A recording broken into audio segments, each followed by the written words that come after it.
I thought we'd better tell you how to use this Dolgoch. It's got a few features on it which, although are quite nice, they can catch you out. So it's nicely detailed. One of the things they've done is put these valves on the side of the boiler, and the check valves, which means you can shut them off. Nice idea, but of course if you do shut them off, then all the pumps are going to stop working. Which, when it comes to this axle pump, or crosshair pump, you see how big it is. You shut that off, it brings the whole thing to a stop very quickly. In fact, what it ended up doing was blowing all the packing out of this nut and squirting water across the workshop. So when you're running, make sure you keep both of these open, because that's your check valves getting water into the boiler. It's got some other nice features, but it's a complicated one. There's a lot going on. Crosshair pump, hand pump in the tank on this side, injectors mounted on the right hand side on the back, a large mechanical lubricator on this side, and then you've got this steam feed which leads into the cab, which gives you all the steam for all the different accessories you need, the whistle, the steam for your injector, that kind of thing. So if we come around the other side, I'll show you what everything does. So this is actually your steam feed for your injector. This is your water feed for your injector on a 90-degree valve underneath the footplate here. Can you see inside here? We've got this little handle which does your cylinder drains. Nice simple mechanics. And as you get into the cab, you've got your regulator, your two water gauges.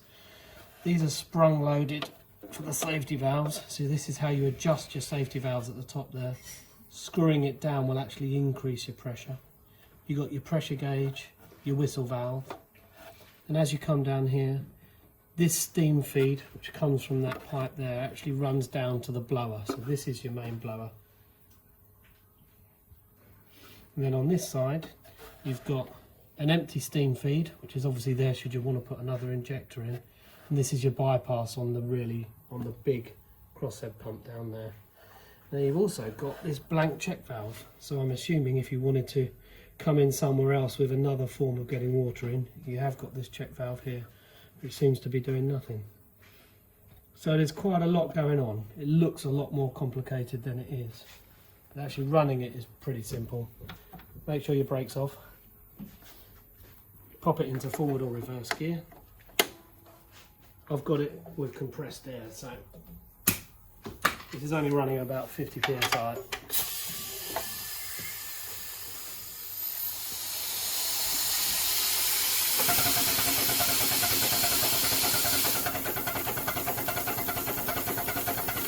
So it runs very nicely in forward gear. Notch up.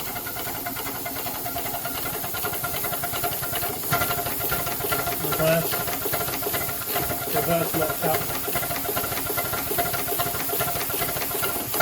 As you can tell, it's all very smooth.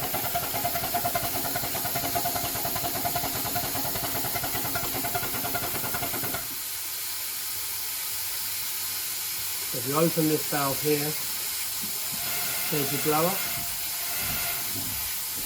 Obviously you can't hear the pump working because we haven't got any water in the tanks at the moment. So that's your bypass for your pump.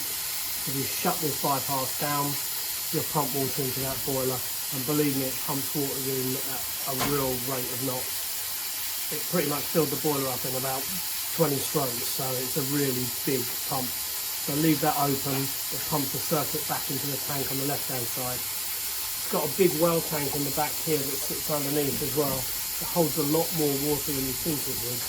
You seem to just keep pouring and pouring and pouring into the tank, just because you've got this enormous well tank at the back. And then last but not least, when you come to do the draining, you've got a couple of drain plugs.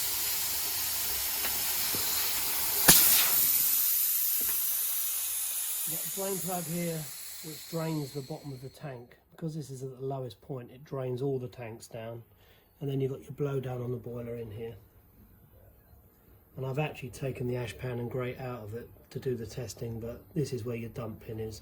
You'll pull the pin out of this hole here and the ash pan and grate will come down.